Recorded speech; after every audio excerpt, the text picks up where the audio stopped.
Hope you're having a great weekend. Thank you for spending part of it with us on Inside Rams Camp, presented by Unifi Financial Credit Union. Wrapping up Rams Camp here at LMU, JB Long, DeMarco Farr, and Puka Nacua. Congratulations on completing your second Rams Camp. How you doing? Yeah, crazy. I can't. Yeah, just process. Yeah, you said so you finished your second one. I was like, wait, did I really? Yeah. Feels like more. Yeah, it feels like it. Puka. That's all I keep hearing, man. I mean, it's got to be cool for you. I mean, how much has changed from one year to the next? Going after that year, going into the offseason to now, how much has changed for you? Man, I feel like my world is definitely flipped 180. Like everything is definitely different now, living out here in California. But then just being able to feel like I learned so much in football, and then life has changed. I go to the grocery store, and sometimes I feel like my hair may be a little bit messed up, but then somebody walks up and they're like, hey, you're number 17, right? You play for the Los Angeles Rams. And it's such a good feeling because people come up with the biggest smiles, and they have such interesting stories, whether it's fantasy or I had somebody just very recently tell me that they named their baby that was born on May 29th, my birthday, and they named it Puka. Oh, like, no way! That's stuff like that's so surreal. I never did I imagine that day would come. you just made Tyrese a fanboy. That was crazy. Right here, just happened. That was nuts. Right, like stuff like that. I could have never imagined happened that last year. Definitely. I mean, that's a good story. Yeah. Congrats to your brother, by the way. Yeah. He's just down the road, signing with the Saints. Thank you. I know he had a killer workout and a good first day, and hopefully he can keep stacking days. It'll be tough when we see him. I know I told the guys looking for number 89. He'll have the same last name as me, but he'll be on the other side, so I have to give him a good beating for me. So a lot of talk about your quarterback, Matthew Stafford, and your offense. I mean, having you and Puka out there at the same time, and I see you guys always together.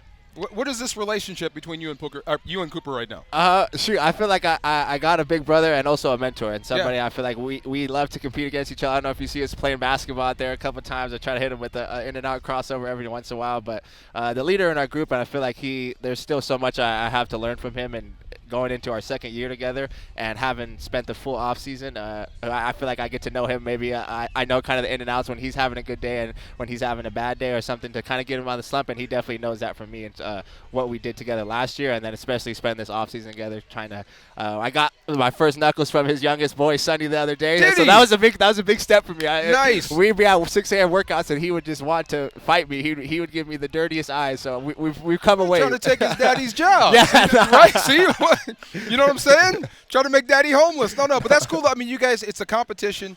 You're competing, but you're also pushing each other. It's all about the Rams, but you are pushing each other to be better. 100%. And I feel like that's the best thing. And he's done such a good job of being able to take me under his wing and then also allow me to grow into my own play style, although we have some similarities. And he understands everything that's going on out there in the field and that the connection he has in number 9. But he allows me to be number 17 as well. Puka, as you leave LMU, you turn your attention to some joint practices coming up against the Chargers and the Cowboys. What vibes do you have here with what you've been able to do through 2 weeks? I'm super excited. I feel like we're still a downhill team. I love when we had to be able to have number 2, 3 in the backfield, having Kyron, especially joining a new guy with Blake. But man, I love run blocking just as much. We get back into it when you play real football. Man, the ability to get behind your pads and then trust the big boys up front. Obviously, we've had Big Steve who's moved around and controlling our offensive line, and it feels like that group has grown even closer, and they're a lot bigger up in the front right now. So we look like some scary guys when we break the huddle. So I'm like, man, I gotta put some muscle on, and I gotta run. I gotta be able to fit the gap the way it needs to. But I'm super excited, and then. I mean, you guys say, and we all get to see it. I'm blessed to see it. But number 9 out there, he makes these passes that are absolutely unreal. The command that he takes of our offense and knowing the intricacies of every person that he's talking to in the offense makes such a huge difference when he's out there communicating with us. And it makes it so damn fun to run routes for him. What happens when you drop one? What happens with him when you drop one? I mean, he definitely has no bad body language, so it makes you feel better because it's not like a hands down. Maybe a little bit. I mean, he throws a dime and it's just like. I mean, I had one at the end of practice right there, coming on an in cut right there, and he's just trusting. He's knowing that I'm going to be there. So it's like that we build that connection and that trust to be like, hey, I know you're going to be there, but it makes you. I feel like a little kid that's being disciplined by his dad, is just looking down at you and like, oh my gosh. I'm like, I'm so sorry, Don't Matthew. Let dad down.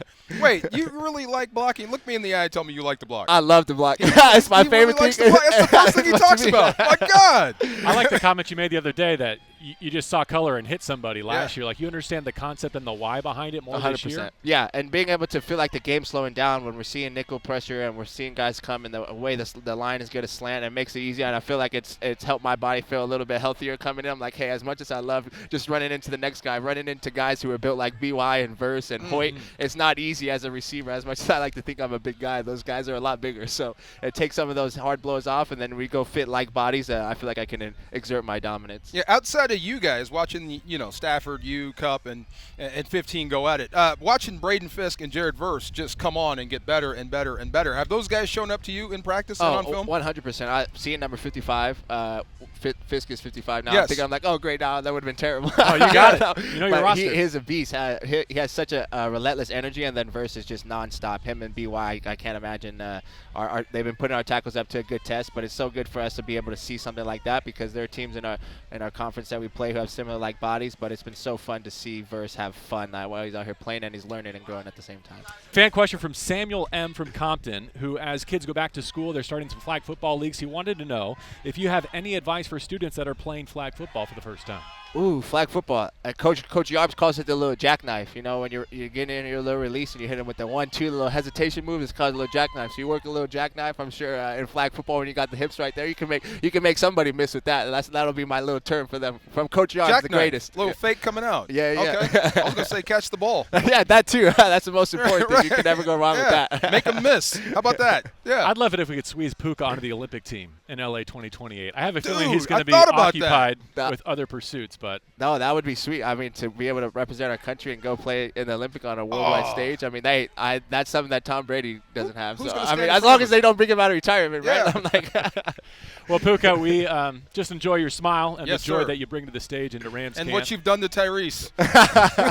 Fanboying. Fanboying. My God. A lot of people after your attention. So thank you very much for stopping by. With DeMarco, I'm JB. And thank you for being with us throughout Rams camp, presented by Unifi Financial Credit Union. sir.